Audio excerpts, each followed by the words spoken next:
Naam, huko nasikiliza matangazo yetu kutoka Baraka One TV, ikiwa ni saa 6 saa za Afrika Kati, 7 majira ya Afrika ya Mashariki. Ni ndugu yako hapa baba la baba mzee wa Ngwasuma Rajabu Akili Kabonga, the one and only town DJP. Ambaye niko nakurushia haya matangazo ikiwa ni tarehe 30 mwezi wa 10 2025, majira ni saa 6.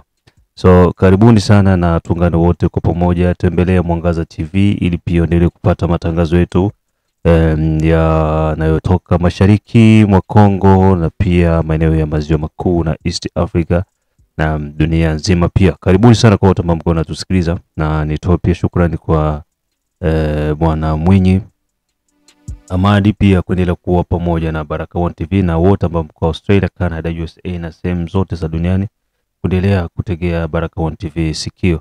Hili ni jambo la heri na pia linaleta hamasa kubwa. Katika vitu ambavyo tutakwenda kujadili hapa ni kuhusiana na hali ya usalama jinsi iko inaonekana kwa sasa nchini Tanzania, kwanza Tanzania na pia nchi za maziwa makuu zinakumbwa na tatizo la utovu wa usalama, na hali kama hii inaweza kuleta utofauti gani? Na hilo swala ndio hili ambalo tunakwenda kwamba masuala ya mabadiliko ya dunia kwa vijana wa Gen Z, Generation Z wa Tanzania, kile ambacho walikifanya siku ya jana kwa kugoma kuandamana, ikiwa ni kwa mara ya kwanza kwa miungu kadhaa wananchi wa Tanzania kujitokeza barabarani na kufanya maandamano makubwa kama hayo. Haijawahi kutokea. Ilitokea miaka ya nyuma sana. Hili swali litakuwa lina ukubwa gani kwa sasa hivi na litaleta madhara gani? Je, tutegemee mabadiliko Tanzania ya kisiasa na utawala pia? Na pili, hali ya kisiasa maziwa makuu na East Africa. Nikisema maziwa makuu nazungumzia Kongo, mashariki mwa Kongo, yani Kongo nzima na mashariki yake kwa kiupekee, na vurugu ambazo ziko zinaendelea kati ya Kongo, Rwanda pamoja na Uganda. Sababu kuna baadhi ya jumbe mbalimbali kutoka kwa watu mbalimbali wakiwemo ni M23 ambao wanataka jeshi la Burundi liweze kuondoka mashariki mwa Jamhuri ya Kidemokrasia ya Kongo, huku wakituma lawama zao kwamba Kongo wao wana jeshi la Burundi pamoja na jeshi la Uganda. Kwa hiyo na wao pia M23 kuwa na jeshi la Rwanda ni jambo la kawaida. Jinsi message iko zinatembea. So tutakwenda kumsikiza Said ili tujue jinsi ya kupambanua hizi harakati. So karibuni sana na tuungane wote kwa pamoja.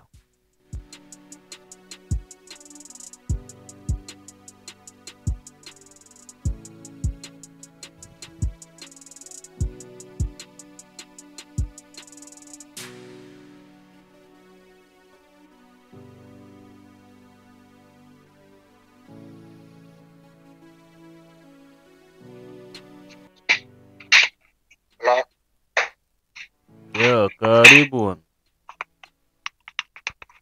Hello? Yes, nakusikiza, karibu. Asante ndugu yangu, vipi kwa? Huku mambo ni sawa, labda za kwako kule mambo yanaenda? Huku Mambo sio mbaya mambo sana. ni pegeche, mambo ni ukide tunakwenda hivyo hapo. Okay. Bwana, nikukaribishe tena baada ya kukosana kwa siku 2 siku 3, kwa sababu harakati ziko nyingi, lakini pia mtandao nao pia ulichangia kwa kiwango kikubwa. Sasa mezani hapa bwana, tuna mambo ambayo inabidi tuweze kuyazungumza kwa mapana na marefu zaidi. Hali ya wimbi la mabadiliko la Gen Z Tanzania ambalo liko linaendelea tokea jana mpaka usiku hivi. Maandamano makubwa ambayo hayajawahi kushuhudia Tanzania yamefanyika mpaka serikali kuamua kufunga internet na kutoa taarifa ya saa 12 jioni hakuna mtu kutembea, na vituo kadhaa kuharibiwa vya upigaji kura, ikiwemo mali za baadhi ya viongozi na baadhi ya wasanii ambao ni machawa wa chama cha CCM. Hilo ni moja. Na pili, hali inazidi kuendelea maeneo ya maziwa makuu.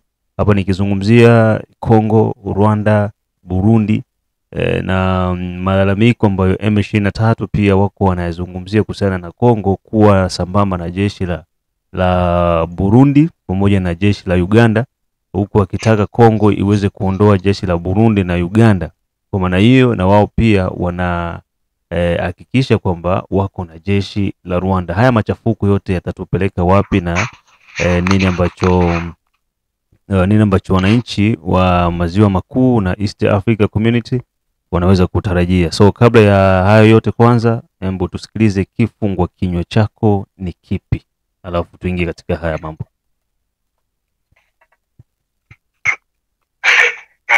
Asante sana ndugu yangu Samani. Asante sana kwa kunipa nafasi tena mara nyingine. Unajua viongozi, na siku mimi niliwahi kuongea, ukisafiri na mkisafiri wewe unashiba, mwingine ana njaa, ni lazima tu mtagombana. Unielewa? Yaani mkisafiri mpo wawili, au mkisafiri kuna mwingine ameshiba, mwingine ana njaa, ni lazima mtagombana. Mizozo yote hii yenye kutokea ni sababu ya njaa. Wananchi wana njaa. Sio mali tu hapo. Hata hapo Marekani watu wameandamana vibaya mno kwa sababu ya njaa. Mpaka sasa hivi mimi naongea na wewe, food stamp, kuna kitu kinaitwa food stamp hapo Marekani hapa imekatwa. Mwanzo hiyo sio mada, ila nagusia tu kwa sababu ni kama ni vitu vyenye ambavyo vinafanana. Mwanzo Trump alisema kama atafungua na watapewa food stamp, lakini akasema wale wenye kuwa na uraia watapewa food stamp. Baadaye alikuja akabadili akasema food stamp hakuna. Mwezi wa 11 nadhani ndio tunaanza hapa karibu. Sasa usishangae tena maandamano mengine huenda yataanza Marekani, sababu njaa ni kitu kibaya. Kinachosumbua Afrika yetu, sababu sisi kuna nchi ine kama tunashirikiana kiukaribu sana. Yani hiyo haipingiki, tunashirikiana. Kuna ujinga na upumbavu mwingine unaweza kufanyika, lakini sio kwa ujinga kwa sababu ya njaa kwa hii nchi ine. 1 Kongo, 2 Tanzania, 3 Kenya, 4 Burundi, 5 Rwanda na Uganda. Hii nchi 4 au 5 ni watu wenye ambao tunafanana kwa namna ya kuishi. Kama mahindi anapanda unga Burundi au miogo, basi ni mzozo, ni fujo. Tanzania hivyo ni fujo. Yani maana watu wanaandamana, moja sababu ya kuandamana ni njaa. Leo wende ukute raia wakaenda wakachoma hoteli ya Shilole. Kisa tu Shilole ni mtu mwenye ambaye yupo karibu na Mama Samia, lakini hiyo sio sababu. Inavyosikilika, wanavyoongea, wanasema yeye yuko pale anatumika kama daraja. Yani kuna watu wameegeza pale, wameinvest pale, wameinvest kupitia jina lake Shilole. Haya, ndio kwa sababu hilo duka limepigwa moto. Haya, Sinza kumevurugika, sijui na wapi, mpaka wanaelekea kituo cha mwendokasi kimepigwa moto. Haya magari ya mwendokasi yamefanya nini? Si ndio haya tunasema tunarudisha maendeleo nyuma, huku tunasema tupeleke maendeleo. Wenyewe kama ni kuandamana, wangeandamana wanaenda kwenye maofisi ya CCM.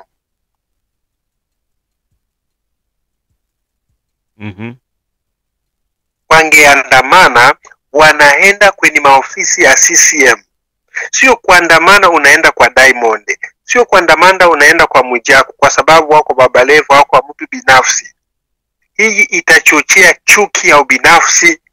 Lakini tukikamata swala la maandamano, chanzo haswa ambacho kimewapelekea Watanzania kwa mara hii, kwa mara ya kwanza baada ya miaka mingi kutoka barabarani bila uoga na kuandamana, hili vuguvugu la Generation Z, sababu tumeona Gen Z wamefanya kazi kubwa sana Kenya, wanakuwa wakifanya hivyo mara kwa mara. Nepal, Gen Z imefanya hivyo na kuondoa serikali. Tumeona hivyo pia Madagascar wamefanya hivyo, wameondoa serikali.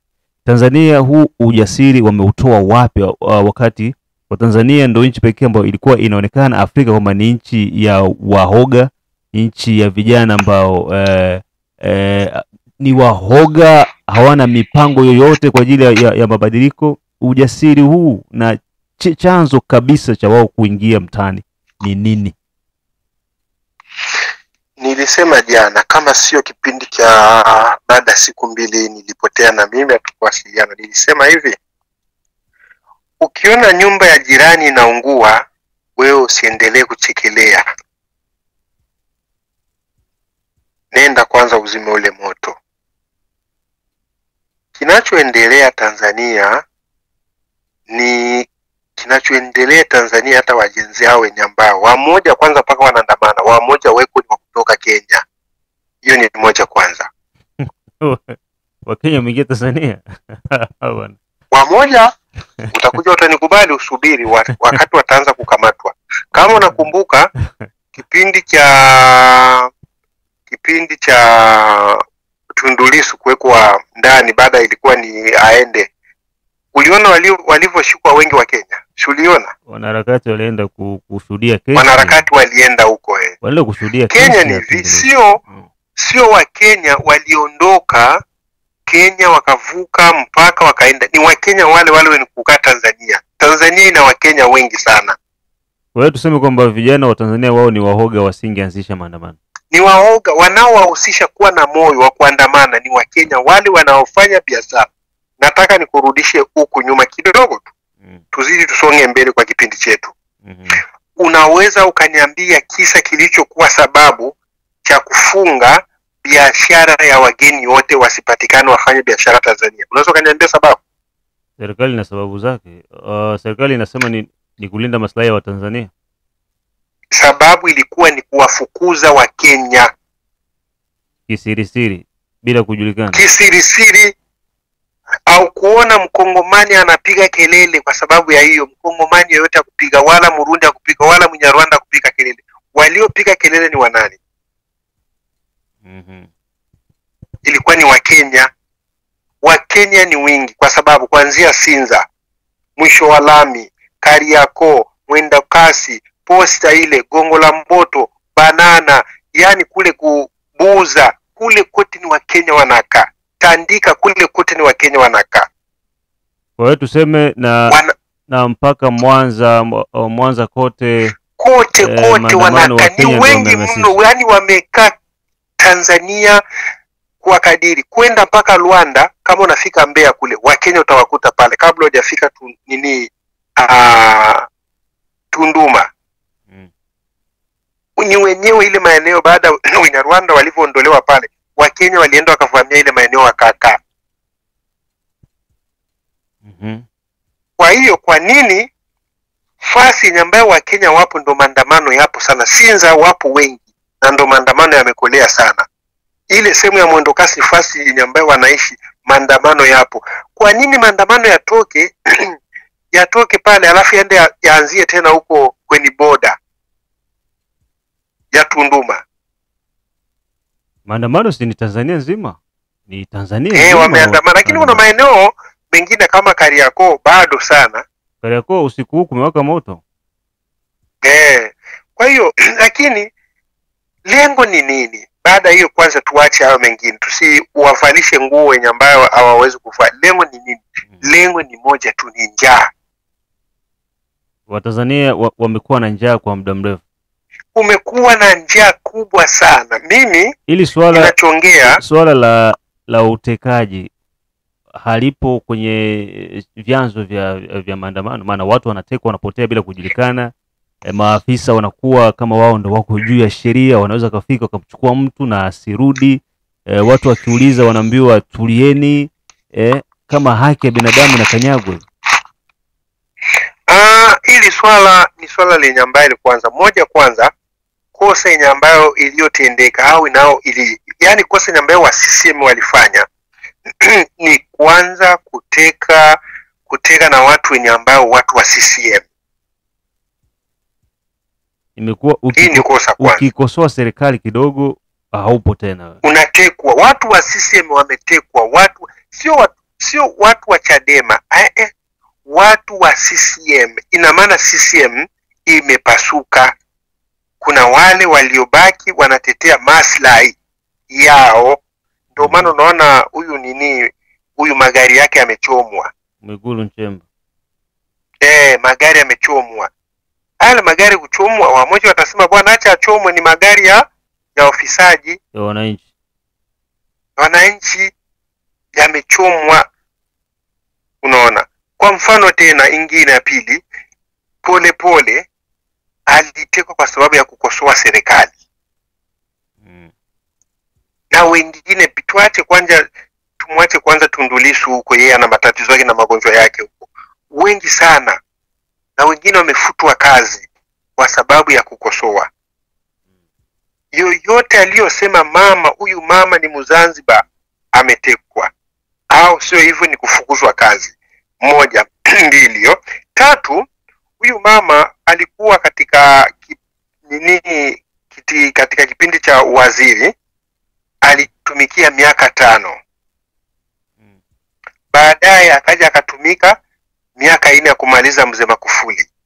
Kwa hiyo yote ni miaka 9. Sasa kilichotakiwa kufanywa sio kuwa huyu mama akataliwe kugombea, ila ilitakiwa chama kichague, kimteue mtu, lakini kimteue mtu mwenye ambaye wafanye competition kwa chama. Waone kama kweli huyu mama atapita tena, anafaa kurudia. Haikufanyika hivyo. Ni mtu mmoja tu akaongea, nasema hakuna, tuna muda wa kugombea. Kikwete akasema huyu mama tunakwenda naye. Watu wakasema bwana haiwezekani. Huyu tulimuondoa muda mrefu. Huyu bado anaendelea kujilimbikizia tena mali. Kwa hiyo tuseme kwamba wananchi wa Tanzania wana haki ya kuandamana. Kwa hiyo moja inawezekana, ndio wana haki. Wana haki ya kuandamana, lakini kuandamana kwao, ukiangalia maandamano yao, uiangalie vizuri sana. Polisi na askari polisi ni askari, ila vitendo vinaachana. Hao askari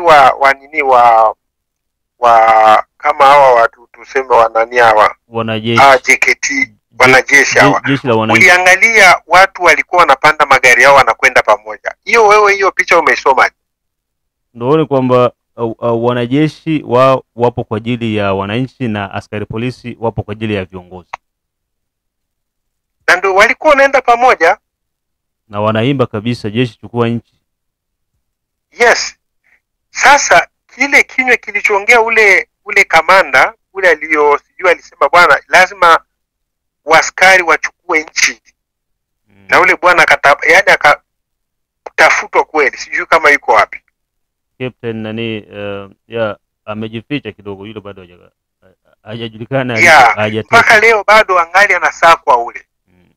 Alitoa kauli akasema kwa tarehe 29 wananchi askari ni lazima ichukue nchi. Kwa hiyo sasa hivi tuyawekee Tanzania tuione inachukua mwelekeo gani? Je, jeshi litachukua nchi ama maandamano yataendelea hivi na mwisho siku hali ya kawaida itarudia? Ndugu yangu, maandamano yataendelea, hali ya kawaida irudi. Na uchaguzi ambao umefanyika, hali ya kawaida irudi. Unahisi uchaguzi utarudiwa ama ndo imeisha hivi?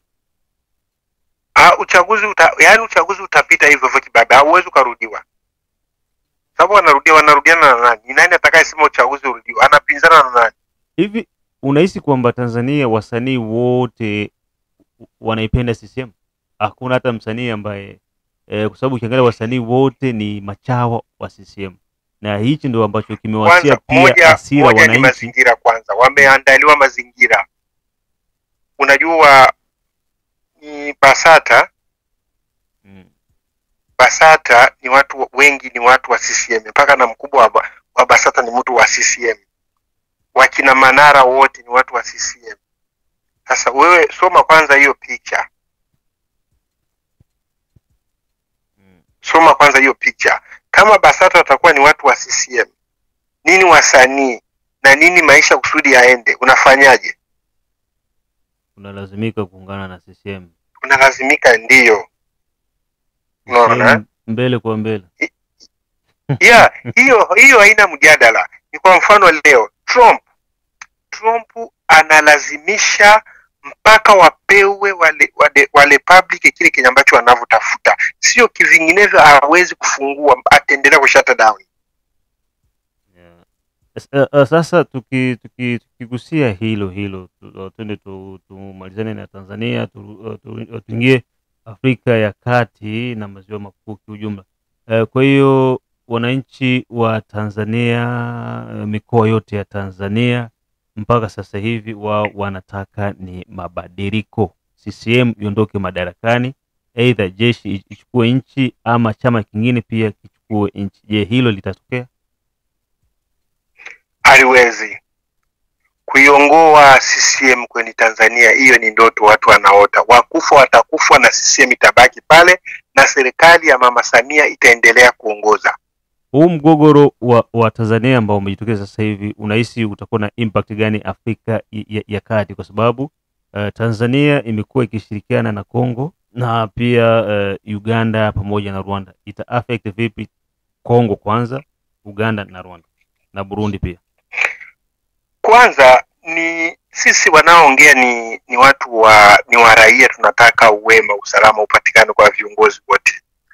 Mgogoro huu tulipofikia mpaka sasa hivi umesababishwa na viongozi wote. Mgogoro huu umesababishwa na viongozi. Mzee Nyerere alisema hivi, mnapoendelea kuwapuuza wananchi, mjue kuna siku kitamiramba. Wasikilizeni wananchi. Mzee Nyerere alisema tena sana mara nyingi sana. Kuna hali tofauti inapelekea sisi hali yetu wa maisha ya kawaida. Kwa mfano, Kongo haina na connection nzuri na Rwanda. Rwanda haina connection nzuri na Burundi. Kenya haina connection nzuri sana na Uganda. Kisa tu Uganda kukataa kupeleka pipe yake kupetesha Kenya, akaipeleka Tanzania. Unaona vitu vidogo vidogo hivi viongozi wanafikia wanapishana. Viongozi wa Afrika Burundi sio wepesi kuambiana ukweli. Wakae meza, kwa mfano kama hivi East Africa, kwamba wakae meza moja na waambiane ukweli kwamba wewe hiki unachokifanya sio, ulitakiwa hivi na hivi na hivi. Si wana mwenyekiti wa muungano, kwa nini wale wasiwe na wanaambiana kwamba nono, sharti zetu zinasema hivi, kwa nini unavuka mpango, ulitakiwa utembee hivi ili nchi yako iendelee kustawi? Lakini unakuta ni wanafiki, kila mtu anafanya jinsi anavyojisikia kwake, kwa kusema kwamba nchi yangu iko huru na tuna haki ya kufanya ambayo tunajisikia. Yaani shida ni hivi, mkiwa na baba mmoja na mama mmoja mna uwezo wa kukaa chini, lakini mkiwa kila mtu na baba yake, kila mtu tusemeje, yani kila mtu anafuata kwa baba yake. Lakini tuna shirikisho moja ambalo tunatakiwa tutembelee, na tumekubaliana kwamba katika ile shirikisho tutatembelea mpango huu. Kwa nini sasa swali moja, shida moja, miongoni mwa wale wa baba waliomizaa simu na wa maskini, mwingine alizaliwa na maskini. Unaona shida hiyo? Mnielewa? Mupo, yani Afrika tupo kila, ni kama vile Marekani. Nakupa mfano tu, Marekani yani ni takataka ndogo yenyewe unakuja kama uchafu wote inakuja na letu hapa Marekani kama ujui. Hiyo sio mada. Ni watu wanaishi, kila mtu anaishi kivyake, hawana umoja, kila mtu anaishi kivyake. Kwa hiyo Afrika tunaishi hivyo, tunapelekwa. Unakuta Kagame ana sponsor wake, Rais Kisekedi ana sponsor wake, Rais Museveni ana sponsor wake, Mama Samia ana mulo wake, Ruto naye anakula kivyake. Sasa kama kila mtu ana maslahi yake, hivi unafikiri wetu, yani mnafikiri kweli mtakuwa pamoja? Basi hii mameunganiko itakuwa haina maana, kila nchi ishi kivyake, ifanye hii ni kusumbua, ile ni kusema kudistray. Hiyo ni kudistray. Hata hiyo Umoja wa Mataifa ulioundwa kusema ni kikosi kiliundwa kikapelekwa kule, ni kwenda tu kunyonya pesa. Tugusie swala la maziwa makuu. Kongo sasa hivi iko inakutanana na harakati ambazo zinaenda zinaonekana zinaleta sura nyingine. M23 wanaendelea kulalamika serikali haiheshimu makubaliano ya CCLF. Kitendo hicho kinavuruga utaratibu wa kuleta usalama wa kudumu. Hili lina taswira gani? Kwa sababu hata wale wenye ambayo wenye kusponsor walikuwa na sponsor 23 wanaonekana kama wanachoka. Moja kwanza wenyewe kuanzia Nanga, kuanzia Rais Kagame, kuanzia na Joseph Kabila, kuanzia na huyu mwingine Bishimwa, wote watano hawaandiki mstari mmoja wa kufanana, rangi tofauti, kuko blue na yellow na nini. Kwa hiyo moja ni nini? Kabila na Nanga walikuwa wanataka kumondoa Tshisekedi, walikuwa wanataka, sababu haiwezekani tena. Hawa wawili walitumika njia moja. Bishimwa na Mzee Kagame wanacheza njia moja pamoja na Uganda. Uganda anapenda ajichukulie kile kipande cha kwenda huku hiyo masemu ya Mabunya. Na Kagame alichokuwa anataka si kuondoa Tshisekedi kumtoa kwenye madaraka, alikuwa anataka ujichukulia Bukavu, Uvira, Bukavu kama na makademia huku basi. Na Goma, kisha Bisimwa ndo akuwe mwakilishi wake pale. Na Goma na Bisimwa awe mwakilishi wake. Sasa ugomvi hiki kitu Joseph Kabila alikitambua mapema. Aliyomleta Nanga sio Kagame. Aliyomleta Nanga ni Joseph Kabila. Sababu huyu kama atakuwa Bisimwa atakuwa kishakuwa kiongozi kibaraka wa Kagame, je, Tshisekedi Joseph atakaa wapi? Hapa ndo kuna ugomvi hapa. Na huu ugomvi utakuwa mawili: kumupoteza Nanga na Kabila ndo kusudi Kagame apate uhuru ya Bisimwa apenye. Kivinginevyo hawataweza.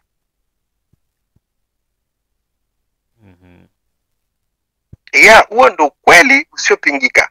Na ndo maana kwenye maslahi yao sasa, hata wazungu wenye ambao walikuwa wanasupport wanakuta kabisa huyu safari ni kama ile vita iliyoanza mwanzo ya mzee sijui Jean Pierre Wamba de Wamba, ile walianzaka mwanzo. Wafaransa walinawa mikono sababu waliona hii tunapoteza muda, na ndo hii hawataweza. Wazungu walishaona kama tunapoteza muda. Unaona, tunapoteza muda. Alafu tena kitu kingine, kwenye ambako walikuwa wanasonga wanakwenda, kunakuwa kama kumeenda vikwazo. Kisangani ni eneo kabisa waliona kama wakikamata Kisangani watapata na nafasi ya kusonga mbele, lakini wale walioenda kupewa maeneo ya kukaa hawatakubali maslahi ipotee.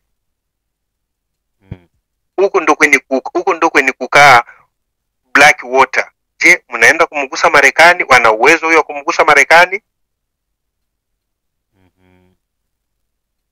Na ndo vita inamkosti samani, ndo vita inamkosti Zelensky. Kuanza kulipua mafuta yenye kwenda kuwalisha wazungu kubulaya, wanasema sisi tunakupa msaada. Mafuta tena Putin asituuzishe huku, vita inakuwa ile wanaitaka complicated. Kwa hiyo hii vita ndio maana uliona Rais Tshisekedi au serikali ya Kongo inajipika kifua, walishagundua udhaifu wa M23, hawataweza. Kagame ana support sio kwa Kongo yote, Kagame anajua vizuri sio Kongo yote hawataweza. Hata Uganda Museveni anajua hicho kitu. Walikuwa wanataka wenyewe maslahi wagawane vipande basi. Sasa shida leo Joseph akifa, Kagame atafurahi sana, hata Museveni. Sababu nanga si kitu chochote. Lakini ni nani ataweza kumupelekesha Joseph mapema? Haiwezekani. Na ndio maana unaona na hiyo gharama, watu askari wameshakufa wenye Rwanda wengi. Ni nani atachukua huyo mzigo? Mzigo wa politika na mbeo. Yes. Hapo ndo kuna shida. Na kupigwa kwao wote unaona wanapigwa sana hiki kipindi kyote kinapita. Yaani kule kwao hawaelewani. Nikushukuru sana kwa muda wako. Una neno gani la kuambia Watanzania sasa hivi la mwisho kuhusiana na maandamano ambayo yako yanaendelea? Tutegemee nini sasa juu ya maandamano? Kwa kweli mimi niseme kwanza pole. Sababu Tanzania ni nyumbani mimi. Na mimi huenda kuna tumindi twangu huko. Na tumindi twangu tuko huko watusikilizia. Walikamata boxi gari linajaza boxi za kura, alafu wanasema kama ni mahindi. Yes, yote na kutupa yote wamemwaga yote. Kwa hiyo tuseme pole, ila tusiwatakie, sababu Tanzania tuna Wakongo wengi sana. Tanzania ndio nchi pekee ilikuwa inabaki katika hali ya usalama. Yeah. Ikiwa kama napo patachafuka, hatutakuwa na mali pengine pa kukimbilia. Asante sana, tukutanane pia kesho kwenye kipindi kingine. Asante ndugu yangu. Yes, uko unasikiliza Baraka1 TV na mchambuzi wetu Bwana Ahmadi Mwinyi. Mengine tukutane majira ya saa 9 hivi kupitia Baraka1 TV. Chao chao.